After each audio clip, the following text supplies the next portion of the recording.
So the car that I wanted to talk to you today about was the 2021 Hyundai Veloster. That car is going to get you 25 miles per gallon in the city, 33 miles per gallon in the highway, and also 28 miles per gallon combined.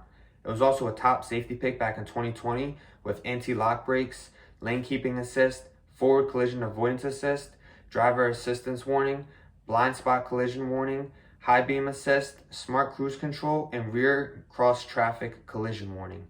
It also has a basic warranty on it that comes with a complimentary maintenance, including oil changes, tire rotations, and normal factory schedule maintenances for up to 3 years or 36,000 miles, whichever comes first.